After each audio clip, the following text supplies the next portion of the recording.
Hola chicas, ¿cómo están? Espero se encuentren muy bien. Adri, Bere, Edith, para que ustedes y su familia pues estén de lo mejor, ¿sale? El día de hoy vamos a hablar acerca de la homeopatía enfocada en control de peso. Yo creo que eso es lo más importante que lo veamos y lo enfoquemos a que está basada o está únicamente relacionada, lo que vamos a ver el día de hoy, con el control de peso, no para alguna otra patología, ¿sale? Es importante que nosotros conozcamos la definición de homeopatía.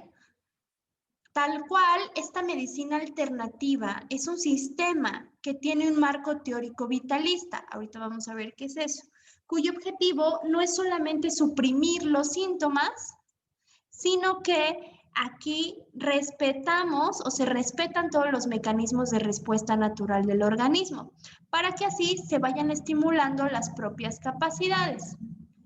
La homeopatía emplea remedios dinamizados y experimentados, previamente con base en la ley de semejantes, y tiene finalidad de modificar la susceptibilidad heredada a las enfermedades. Es una medicina alternativa y es una medicina complementaria, ¿sale? Eso es bien importante. Ahorita que les platique acerca de ello, ustedes van a decidir si creen que sea algo que pueden utilizar o algo que tal vez no lo utilizarían, ¿sale? Eso es importante que cada quien decida. Aquí no existen varias medicinas, sino una sola. La medicina es el arte y la ciencia de restablecer la salud del individuo enfermo. Todo sistema médico tiene un marco teórico. Aquí la homeopatía trabaja con este modelo salud-enfermedad. Tiene un concepto que es el hombre, cómo funciona y cuáles son las causas de su enfermedad. Sobre todo se enfoca en eso, en las causas de la enfermedad. Y existen básicamente dos modelos, el positivista y el vitalista, que quedamos que la medicina homeópata se basa principalmente en el vitalista. Vamos a ver cada uno de ellos. El positivista afirma que la vida es el resultado de la organización de la materia. El DNA de la célula se activa y estimula las funciones y todo lo de nuestro cuerpo. El marco teórico positivista es el origen de la alopatía, que es lo que nosotros estamos más enfocados, ¿no? O relacionados a la alopatía. Por otro lado, si hablamos de el vitalista, afirma que la existencia de una fuerza vital antecede al DNA celular y es esta que lo estimula para que realice el fenómeno de la vida. El marco teórico vitalista da origen a la homeopatía, ¿sale? Entonces, siempre que nosotros hablemos de positivista, estamos hablando de el modelo de medicina alópata, y cuando nosotros hablamos de modelo vitalista, estamos hablando de la medicina alternativa homeópata, ¿sale? La homeopatía. Bueno. La alopatía usa remedios diferentes a los síntomas del enfermo, mientras que la enantiopía usa remedios contrarios a los síntomas del enfermo. La homeopatía se basa precisamente en esto, chicas, en usar remedios contrarios a los síntomas del enfermo o incluso en algunos casos aumentar esa sintomatología. La homeopatía usa remedios semejantes a los síntomas del cuerpo, es justo lo que les platicaba, mientras que la homeopatía se compone de raíces grecolatinas, se traduce como la curación por lo semejante al sufrimiento desde la raíz. Vamos a hablar un poquito de historia. Fue descubierta por el médico químico alemán Samuel Hahnemann en 1970, al traducir la materia médica de Kohlen, capta la relación semejanza.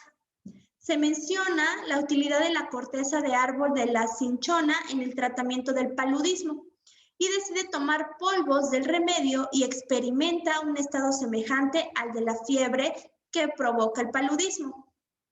Y entonces este consumo de tomar algo que exacerbara lo que le estaba dando por esta enfermedad hace que empiecen a dejar de ser estos síntomas.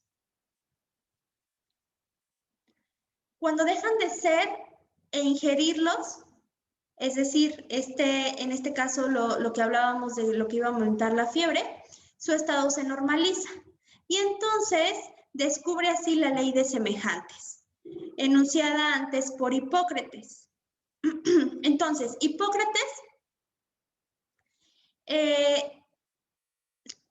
también manejaba esto de dar algo similar al padecimiento que la persona tuviera. Ahora, existen en la naturaleza sustancias que producen enfermedades artificiales en el organismo. Una sustancia que produce una enfermedad artificial en el hombre sano puede curar una enfermedad natural semejante a la del enfermo. Esos son los principios que maneja la homeopatía. Otra parte importante es la experimentación pura. Además de esta ley de semejantes, también descubrió la experimentación pura. Ambos principios son los pilares fundamentales de la terapéutica homeopática. En un principio, las drogas conocidas en su época se utilizaron sin diluirlas y eso ocasionó agravamientos medicamentosos. Por eso es que la homeopatía también tiene esta situación o esta característica más bien de hacer estas diluciones, pero sus diluciones son súper diluidas, o sea, estamos hablando de decimal, centesimal, 50 milesimal, o sea, son diluciones muy grandes. Se deciden diluirlas en alcohol y dinamizarlas mediante la sucusión. Cuando nosotros hablamos de sucusión, estamos hablando, tomen cualquier objeto en su mano, y la sucusión no es tal cual agitarlo de un lado a otro. La sucusión es colocarlo a la otra mano y pegar ese objeto con la palma. Eso es sucusionar, ¿sale? Ahora, tenemos algunos elementos constituyentes de la homeopatía que nosotros tenemos que conocer y que van enfocados a la filosofía de la a la filosofía homeopática y todos esos 8 principios que manejan. Tal cual, vamos a ver cada uno de ellos. Es un poco complejo, pero solo nos habla de eso, de esta filosofía que maneja la homeopatía. Entonces, aquí les dejo los 8 principios y vamos a ir viendo cada uno de ellos. Bueno, el primero es Natura Morborum Medicatrix. Es un aforismo médico desarrollado por Hipócrates y dice, la naturaleza es el médico de las enfermedades. Esto es lo que significa, ¿sale? No es el medicamento homeopático lo que restablece la salud. Lo que realmente cura es la naturaleza del enfermo correctamente estimulada. Siempre que nosotros hablamos de naturaleza en homeopatía es las semejanzas que tiene ese medicamento y con qué se le puede dar de acuerdo a las características del individuo. Ahorita vamos a llegar a esa parte. Entonces, la naturaleza se refiere a las leyes que permiten que haya vida en un ecosistema, como la termodinámica, los gases, la fotosíntesis y todo esto, ¿sale? El hombre como especie tiene la capacidad innata de curarse, entonces solo se acelera como un proceso para que el cuerpo solito pueda curarse. Sin embargo, en algunas ocasiones, a mi punto de vista, puede llegar a ser un poco riesgoso, ya que no todos nos curamos de la misma manera. Bueno, el siguiente es la experimentación pura. Es el método experimental que nos va a permitir conocer la capacidad de alterar la salud que una sustancia tiene. El hombre relativamente sano produce una enfermedad artificial. En el hombre enfermo desarrolla esas mismas cualidades en un sentido terapéutico. Si damos tintura de opio a un individuo sano, le producimos constipación intestinal. Pero si aplicamos el opio dinamizado a un individuo con constipación intestinal, lo curamos. Es un ejemplo que maneja mucho la homeopatía. La experimentación pura consiste en administrar una droga dinamizada a un individuo sano y producirle una enfermedad artificial. Bueno, llegamos a la ley de semejantes, que también lo habíamos estado hablando en algunas láminas pasadas. Cuando nosotros nos referimos a esta ley de semejantes, es aquel principio terapéutico, también descubierto por Hipócrates, para las enfermedades de causa conocida y que se pueden aplicar los semejantes. Para las enfermedades de causa desconocida se aplican los contrarios. La enfermedad se cura por lo que la produce. Lo que produce la estranguria, cura la estranguria. Una afección dinámica, es decir, natural, más débil, es destruida permanentemente por otra más fuerte de naturaleza artificial, si ambas son semejantes. Esta dilución a través de esta sucusión, que ya saben qué es, se basa en eso, como en liberación de energía y toda esta onda, que puede hacer que el mismo cuerpo destruya algo que lo está enfermando. En eso se basa la homeopatía. Seguimos con la individualidad morbosa. Yo sé que han de estar ahorita como en las clases de medicina china, créanme, yo lo sé. Entonces, pero bueno, ahorita que lleguemos a los medicamentos va a ser un poquito más fácil, espero. El hombre padece según su especie y dentro de esta, como se le dé la gana. Es la manera peculiar que tiene un hombre de sentir y expresar su enfermedad. Por eso cada quien enfermamos de manera diferente o agravamos de manera diferente. Esta alteración, signos y síntomas, obedecen a una predisposición heredada que es el carácter individual. No hay dos enfermos iguales, aún con la misma sintomatología. Otro de los principios es la individualidad medicamentosa. Así como teníamos una individualidad morbosa que se refería a que cada enfermo desarrolla su sintomatología, pero no hay dos iguales, aquí también el remedio único capaz de cubrir los síntomas más característicos que presenta el enfermo es de manera individual. A todo cuadro individual corresponde un remedio que sea el más semejante al padecimiento. Toda sustancia en la naturaleza tiene propiedades físico-químicas únicas. Tenemos también el dinamismo vital. Cuando nosotros hablamos de esto, es toda esa energía dinámica que anima y dirige al cuerpo. Yo les había dicho que la homeopatía maneja mucho eso, que a través de la energía y todo esto. El organismo sin el principio vital pierde la capacidad básica del hombre, un ser dotado de vida. Entonces, en la actualidad, podría corresponder a los sistemas neuroinmunoendocrinos que son responsables de la regulación de la vida en el organismo, si lo queremos comparar un poquito a la medicina alópata. En la época de Hahnemann se le denominó dinamismo vital.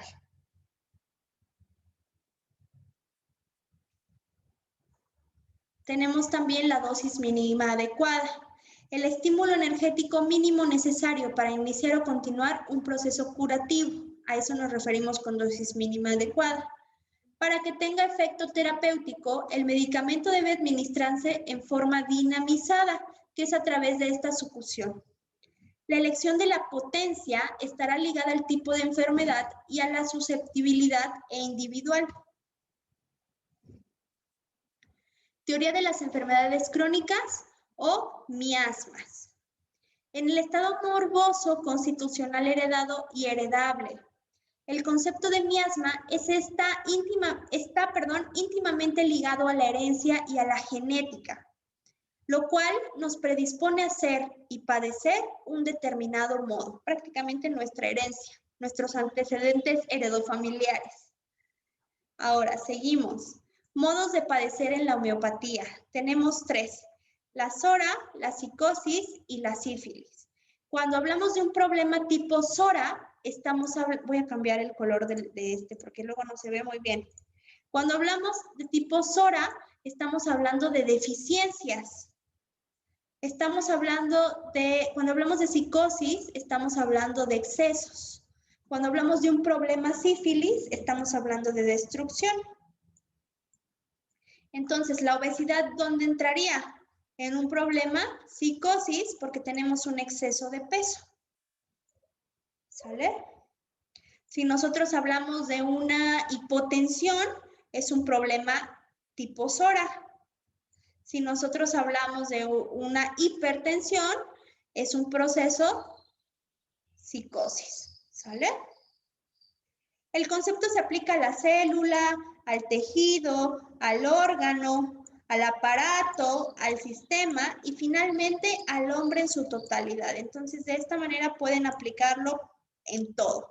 Ah, pues tengo un problema tipo SORA, ah, pues tipo deficiencia. Tengo un problema tipo psicosis, ah, pues es tipo exceso. ¿Sale? Y así sucesivamente. Bueno, la homeopatía actúa de forma reguladora sobre los procesos de control del organismo. El remedio homeopático no sustituye directamente las sustancias carentes. Nunca va a sustituir una sustancia carente. ¿A qué me refiero? Si el paciente tiene una deficiencia de hierro, si yo le dé 1 kilo de homeopatía, no va a funcionar en lo absoluto. Aquí venía el ejemplo. Pero bueno, es lo mismo que yo les dije. Bueno, no compensa a un sistema defectuoso, igual. Por ejemplo, en una insuficiencia cardíaca tratada con digitálicos, no suprime reacciones secundarias. Por ejemplo, en una reacción alérgica tratada con antihistamínicos o esteroides. Entonces, a eso nos referimos cuando decimos que no compensa un sistema defectuoso. No aniquila microorganismos, por lo cual no nos puede funcionar para este tipo de situaciones. Por ejemplo, en una infección tratada con antibióticos. Estimula el sistema neuroinmunoendocrino, eso sí. Estimula el organismo para que él realice la biorregulación de sus sistemas afectados y pueda regresar a la homeostasis. Cuando no existe un daño orgánico irreversible, también nos puede funcionar, pero si ya existe ese daño orgánico, no nos va a funcionar la homeopatía. Ahora, cuando nosotros hacemos una toma de caso, tenemos que tener muy en cuenta los siguientes objetivos, ya que la homeopatía no se enfoca tanto como en una historia clínica alópata, sino va más enfocada a sintomatología, pero emocional también. Es como algo más de dejar hablar al paciente para ver qué es lo que siente.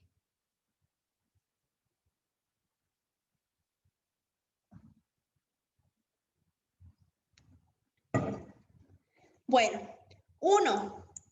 Percibir y entender el sufrimiento del enfermo. Ese sería el principal punto que maneja la homeopatía.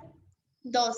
Seleccionar los síntomas característicos de los comunes. Trabajar con un síndrome mínimo de valor máximo.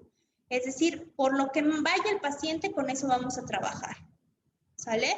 Y de ahí vamos jerarquizando para poder ir disminuyéndolos y trabajándolos. Conocer la dirección o la tendencia morbosa, que ya vimos que es, que tiene el paciente, hacia dónde camina su enfermedad y qué tanto afecta en profundidad y extensión. Es decir, el tinte miasmático, que se acuerdan que tenía una relación con qué, espero se acuerden, que tiene. Es decir, sus antecedentes heredofamiliares, su genética y todo lo demás.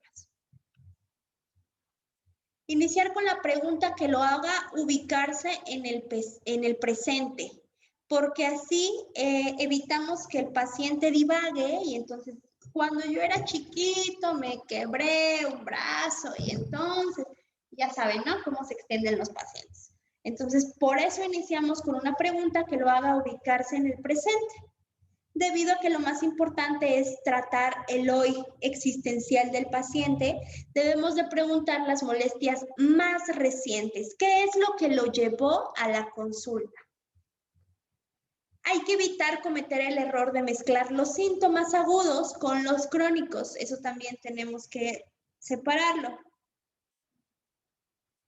Siempre todos los síntomas crónicos nos van a hablar del estado morboso heredado. Se anotarán en el capítulo de antecedentes heredofamiliares y no en motivo de consulta, lo cual nos confundirá a la hora de elegir el medicamento.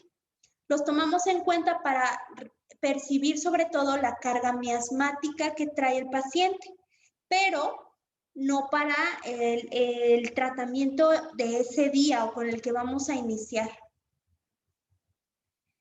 Otra cosa que se toma en cuenta en la homeopatía, bueno, también en la alopatía, pero que hace mucha referencia a la homeopatía, es en la congruencia de lo que se dice con lo que no se dice. Es decir, escuchamos con atención, intentamos ver la congruencia, si existe una relación con el contenido del relato del paciente, con sus actitudes, su postura, sus cambios de tonalidad de voz, la intensidad, qué tan rápido lo dice, qué tan lento lo dice, si cambia su tono de voz al hablar de algo en específico. Todo eso tenemos que tomar en cuenta. Por otro lado, también si existe tensión o relajación de las facciones, si nos mira de frente o rehúye el contacto visual, si sus hombros están tensos o si sus hombros están relajados. Todo esto para descubrir individuos con tendencia a simular o a mentir y que solo acuden al consultorio a platicar, que muchas veces es algo que se da demasiado, ¿no? Yo creo que más de lo que creemos. Lo que quieren decir y no pueden ocultar lo que realmente es importante, adoptando una posición defensiva a que solamente la enmascaran a lo que realmente tienen o a su sufrimiento en ese momento.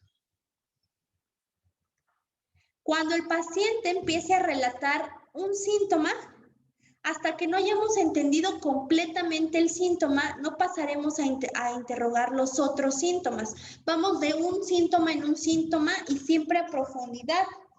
Eso es algo importante.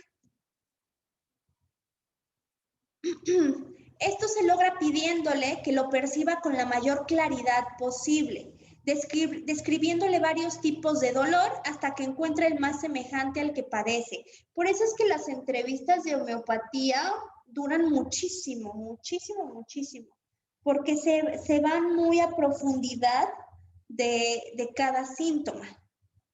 Incluso a de qué emoción se sentía cuando estaban teniendo esa sintomatología.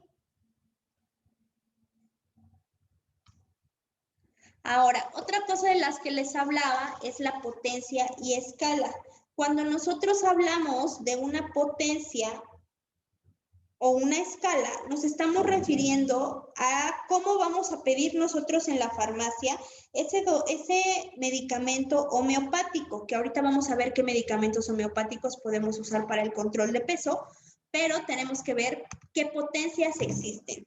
Normalmente vamos a encontrar la potencia decimal, la potencia centesimal y la 50 centesimal.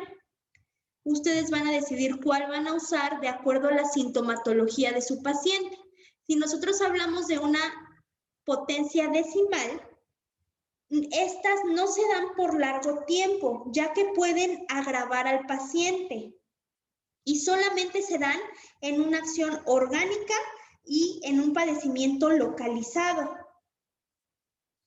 Nosotros hablamos también de la centesimal. Si nosotros, esta es la que más se utiliza. Dentro de la centesimal, nosotros vamos a encontrar la sexta centesimal, la 30 centesimal, la 200 centesimal, por eso les decía que las diluciones son muy grandes, 200 centesimal y la 100 centesimal. ¿Sale? Cuando nosotros estamos hablando de la centesimal, duran más en el organismo, aunque ya no se esté tomando. Estas se sugieren, como esta es la que más vamos a utilizar, es la que se sugiere dar de 15 a 20 días de tratamiento. ¿Sale? Y se deja descansar 15 días. Si una persona utiliza, déjenme cambiar de colorcito, normalmente para obesidad la que más utilizamos es esta, la 30 centesimal. Bueno, les voy a explicar para qué es cada una de ellas, ¿vale? Bueno, si hablamos de la sexta centesimal, es para padecimientos agudos. Si hablamos de la 30 centesimal, es para cardiopatías, hipertensión arterial, colon irritable, infección de vías respiratorias, asma, infección de vías urinarias, hepatitis. ¿Sale? Esta. Si hablamos de la 200 centesimal, es en situaciones mentales, como ansiedad. Entonces va a depender mucho de qué es lo que busque cada paciente. Así lo maneja la homeopatía.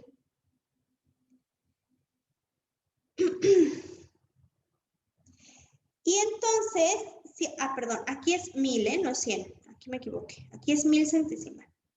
Si nosotros hablamos de la 1000 centesimal, esta sí es la que más se utiliza para procesos de obesidad, para cualquier tipo de patología constitucional y para padecimientos crónicos. Esta es la que más se utiliza en obesidad, la centesimal. Y si nos vamos a cómo está dividida, utilizamos la 1000 centesimal, ¿sale? Que es la que más vamos a usar. Ahora sí, nosotros pasamos a la 50 centesimal. Si nosotros hablamos de la 50 centesimal, es a profundidad mayor. Evita la degeneración rápida por una enfermedad, por ejemplo, cáncer o algo de este tipo, ¿no? Así se refiere la homeopatía. Se da normalmente una vez al día, precisamente por este efecto que tiene. Se da en emociones perdidas, cuando hay enojo, cuando hay crisis convulsiva, también se recomienda la 50 milesimal. Aquí es 50 milesimal, chicas. Ya vi por qué estaba el error. Aquí es 50 milesimal.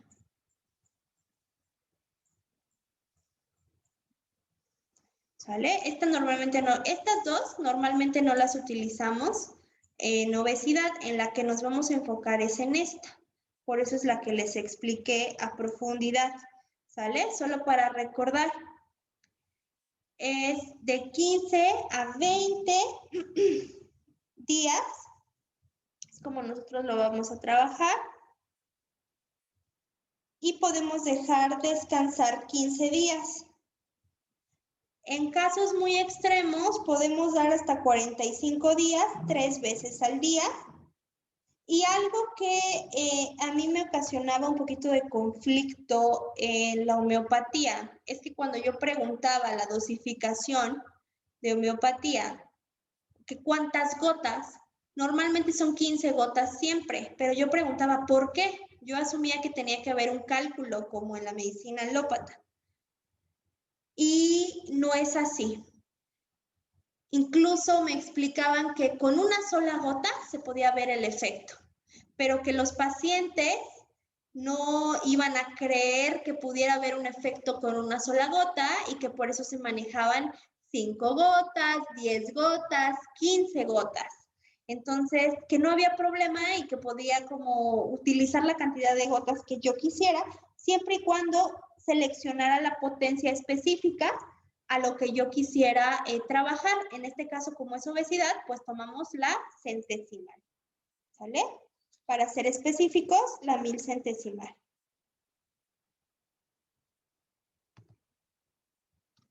Entonces, ahora sí, vámonos a los medicamentos en específico. Bueno, nada más para recordarles aquí que es decimal, centesimal y 50 milesimal. Aquí se los anoté, ¿sale? Yo sé que no se ve muy bonito así, pero es 50 milesimal. Esto de centesimal no es ahí. Esto no es aquí. Pero bueno, vámonos a los medicamentos. Aquí es donde está lo curioso, lo chistosito, digo yo, porque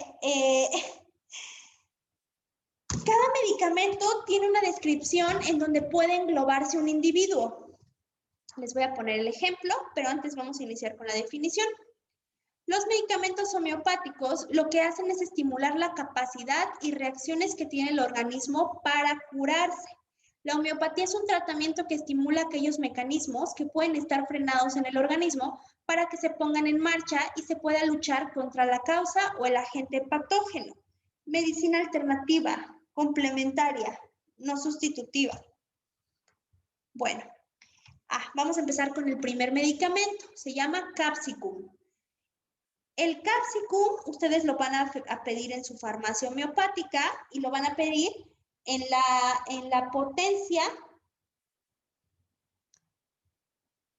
adecuada de acuerdo a lo que busquen, si es decimal, centesimal, 50 milesimal, etcétera, ¿sale? Que yo les dije que hay que trabajar con la centesimal, específicamente con la 1000 centesimal. Para control de peso, acuérdense que estamos enfocados en control de peso. Características o en dónde podría entrar las personas a las que les recomendemos Capsicum, pues son personas que son haraganes, personas con los músculos flácidos. Estamos hablando todo el tiempo de personas con obesidad, ¿sale? Personas con obesidad que sean haraganes, personas con obesidad que tengan músculos flácidos, nostálgicos, miedosos, dramáticos y que temen al aire libre. Entonces no les gusta realizar ningún tipo de actividad al aire libre y son muy, muy, muy flojos. En estas personas que tengan obesidad y cumplan con alguna de las características en mayor proporción, son las que vamos a tomar en cuenta, ¿sí? Siguiente, Fucus vesiculosus. Nosotros ya lo habíamos visto en algunas preparaciones que hacemos en el curso de control de peso. Si hablamos del Fucus vesiculosus, pues sabemos que tiene muchas propiedades, sin embargo, en una farmacia homeopática, el Fucus vesiculosus es recomendado en personas con obesidad. Aquí solamente lo estamos viendo en personas con obesidad, ¿sale? La homeopatía cambia un buen cuando ya nos enfocamos a una patología diferente. Bueno, hablamos de personas que siempre, o personas con obesidad que siempre tengan constipación, que siempre tengan hambre, que siempre tengan flatulencias. El estómago trabaja muy aceleradamente y se espera con mucha impaciencia a la hora de la comida. Personas que siempre quieren que ya llegue la hora de la comida. La digestión es difícil, con sensación de plenitud y peso en el epigastrio, con oleadas de calor y a la cara, con calor a la cara y cabeza. Siempre van a tener calor en la cara y en la cabeza. Bueno, seguimos con el siguiente medicamento, que es Apis maléfica. Apis se caracteriza por encontrarse o por ser recomendado en personas que tienen evacuaciones muy grandes, que huelen mal, que tienen síndrome de ovario poliquístico, que son infelices, que en el interrogatorio que ustedes les van a hacer es como mucha tristeza, están desanimados siempre, que tienen ansiedad, que tienen edemas en las extremidades, hinchazón edematosa de las manos, piernas, tobillos, pies pálidos, serios y edematosos. Sensación de hinchazón o de agrandamiento en los pies y dedos de los pies principalmente. Tienen torpeza en los miembros, se le caen las cosas de las manos con facilidad, sus manos están rojas, tienen manchas color púrpura en las piernas, tienen erisipela en las piernas y dedos de los pies, ¿sale?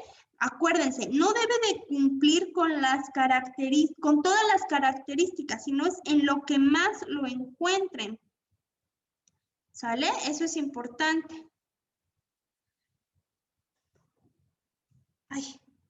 Seguimos con ácido acético. Todos estos, a pesar de que ustedes pueden encontrar el ácido acético en el vinagre, por ejemplo, son medicamentos homeopáticos. Ustedes van a la farmacia y piden su medicamento homeopático y lo piden con ese nombre. A las personas que se les recomienda este medicamento son las personas con obesidad que pueden presentarla o no, que tienen piel pálida, sérea, edematosa, sobre todo en la cara, que tienen edemas también en el cuerpo, pero principalmente en la cara.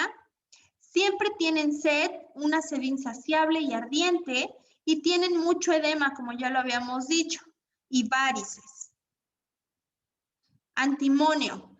El antimonio se le recomienda en personas con obesidad que sean muy sentimentales, que tengan algún trastorno por amor no correspondido. En su interrogatorio tienen que que encontrar este tipo de situaciones también.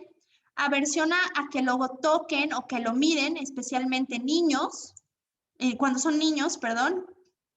Triste al escuchar la música, ansioso por su condición y por el futuro, agravan a la luz de la luna, por el baño frío o porque les caiga agua fría, se manifiestan más sus síntomas, por el calor en todas sus formas o por la luz del sol, tienen una tendencia ya a la obesidad y es útil en los trastornos digestivos por comer tarde y abundante. Personas que normalmente van a referir que les da más hambre en la noche.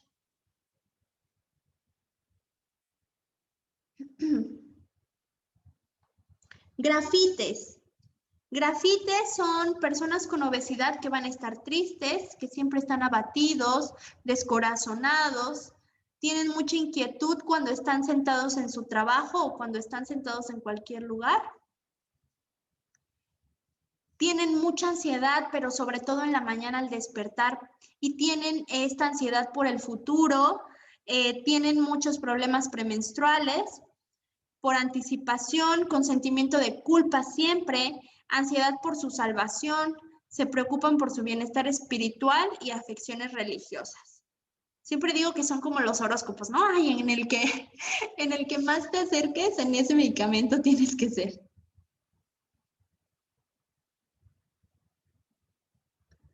Bueno, tiroidinum.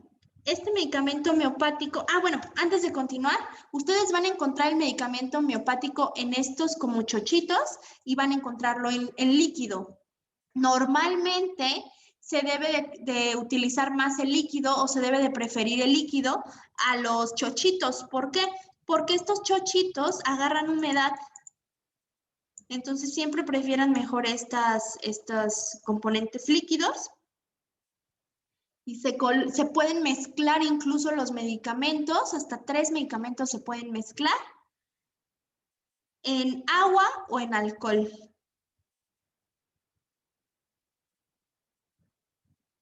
Bueno, características: debilidad, fatiga fácil, pulso débil, tendencia a desmayarse fácilmente, palpitaciones, manos y pies fríos todo el tiempo, hipotensión arterial, escalofríos y gran sensibilidad al frío. A veces con caída de cabello, adelgazamiento en niños o en general, aunque hay buen apetito. Empeora por frío, por el menor esfuerzo, por agacharse, antes y durante las menstruaciones, y mejora al anochecer y después de las menstruaciones. Seguimos con el siguiente medicamento, es Nux Vomica. Bueno, Nux Vomica, estas personas que tienen obesidad y se les recomienda Nux Vomica, a las que su estómago es uno de sus puntos débiles. Tienen hambre pero sin apetito y se sacian rápido, pero después ya necesitan comer otra vez. Estómago distendido y sensible a la presión después de comer, con sensación de gran pesadez, peor 1 hora después de haber comido, tienen pirosis, eructos, regurgitaciones, tienen esta sensación de plenitud, indigestión por abuso de drogas, por esfuerzos mentales, después de tomar café, por comer grasas o comidas pesadas o mucha comida, con náuseas y deseos de provocarse el vómito. Sienten que estarían mejor si consiguieran vomitar y mejora cuando vomita. La ropa ceñida les molesta en el epigastrio y mejor la aflojan. Sensación de tener una piedra en el estómago 1 o 2 horas después de comer. Sus eructos refieren que son amargos o ácidos a la mañana o después de comer. Tienen constipación con deseos constantes, urgentes e ineficaces de mover el vientre, más de mañana después de levantarse, y se mueven con gran dificultad. Seguimos con el otro medicamento que se llama calcárea carbónica. Son personas que han sido sobreprotegidas, siempre ponen pretextos para todo, vence su ansiedad comiendo, tienen ansiedad por salud, de que siempre se están preocupando por su salud, tienden a acumular cosas, son lentos, son tercos y son conformistas. Seguimos con Gelsenium. Ansiedad con miedo, miedo a qué va a pasar. Todos sus problemas tienen relación con las emociones. Se anticipa a todo por miedo siempre. Lycopodium clavatum. Personas que siempre quieren quedar bien con todo el mundo. Se cuelgan del trabajo de los demás, les gusta leer mucho, son arrogantes y metódicos, son aduladores y les gusta que los saluden. Aluden, no saluden, aluden. Les gusta mandar para que los demás hagan su trabajo.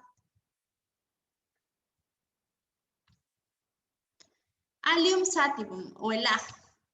Es personas que son grandes comedores y poco bebedores, comen más y beben menos. Su obesidad es de tipo androide. Son impacientes y ansiosos. Les gusta mucho comer carne y mantequilla. Les dan cólicos por comer demasiado. Sufren de dispepsia crónica, flatulencia de grandes comedores y cólicos por comer demasiado deprisa. Bueno, pasamos con Ignatia Mara. Cuando nosotros hablamos de Ignatia Mara, hablamos de personas con obesidad que tienen disfagia hacia los líquidos más que a los sólidos. Hambre nerviosa que nunca se va a calmar. Al contrario, se exacerba con la ingesta de alimentos. Entonces, comen y más hambre tienen. Por eso es muy difícil y por eso suben de peso tan fácilmente. Tienen compulsiones bulímicas, tienen dolores espasmódicos abdominales, lloran con facilidad y su tipo de humor es cambiante. Entonces, son algunas de las características que nosotros podemos encontrar en las personas que recomendaríamos este medicamento, ¿sale?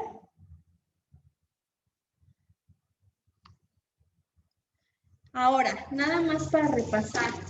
Ustedes pueden pedir en cualquier farmacia, homeopática obviamente, estos medicamentos y como les decía, pueden mezclarlo.